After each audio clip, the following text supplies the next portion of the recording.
It began with such high hopes.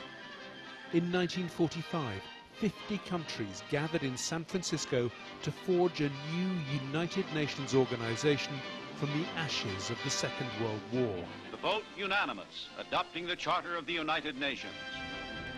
But behind the scenes, the victors of World War II had already seized control. America, Russia, Britain, China and France created a parallel and all-powerful Security Council. Only they could order international military action, and they alone had the power to veto resolutions in the Council. In return, the Big Five great powers promised to use the veto only as a weapon of last resort. It would prove a hollow promise. Throughout the Cold War, the Big Five invoked their vetoes in Eastern Europe, Latin America, wherever their own strategic interests were threatened.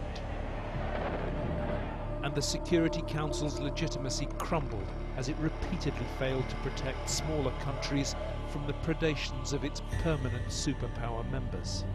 But after the Cold War ended, the Security Council re-emerged, authorizing the use of force against Saddam Hussein's invasion of Kuwait. Victory in that first Gulf War resurrected belief in the UN's abilities. The Security Council sent peacekeeping forces to safeguard civilians during the civil wars in Bosnia and Rwanda. But its bright new optimism died as thousands of men, women and children were raped, maimed or murdered, and UN soldiers did nothing to protect them. On behalf of the members of the Security Council, I would like to express profound sorrow. The UN was put in a situation of shame by both Rwanda and Bosnia, because in both cases there were UN peacekeeping forces present at a time when terrible things were happening, and they did not act to stop those terrible things. After September 2001, Washington saw the Security Council's job as, at best, to rubber stamp its wars of revenge. So when the Council failed to back its invasion of Iraq, the US simply ignored it.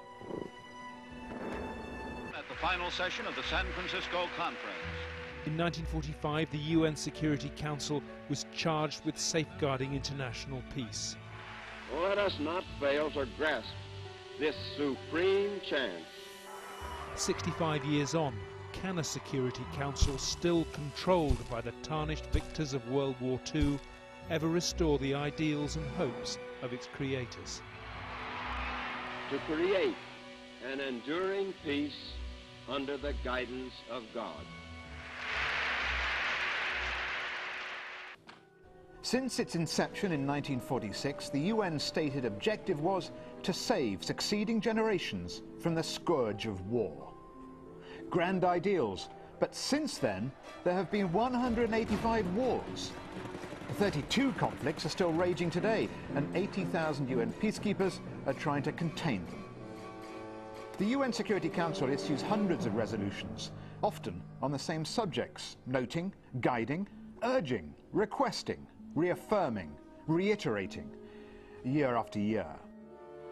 The only tools that the UN Security Council have to wield are either sanctions to get sanctions passed, crippling sanctions, or force.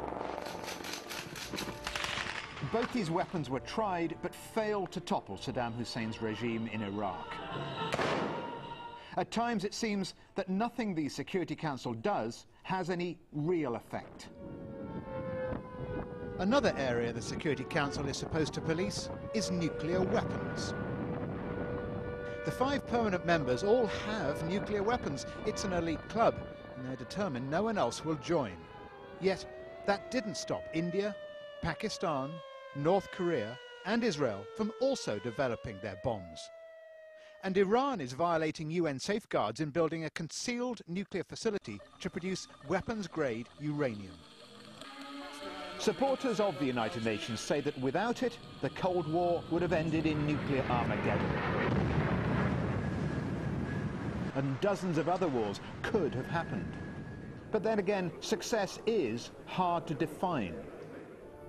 Is the perpetual stalemate in Cyprus, for example, between Greece and Turkey, a success? The Korean Peninsula has been divided by a so-called demilitarized zone for more than 50 years. Is that too a success? So while the critics snipe, there is no United Nations. Perhaps we should adjust our lofty ideals and reflect on what the second UN Secretary General said. The UN was not created to take mankind to heaven, but to save it from hell. Article 24. In order to ensure prompt and effective action by the United Nations, its members confer on the Security Council primary responsibility for the maintenance of international peace and security.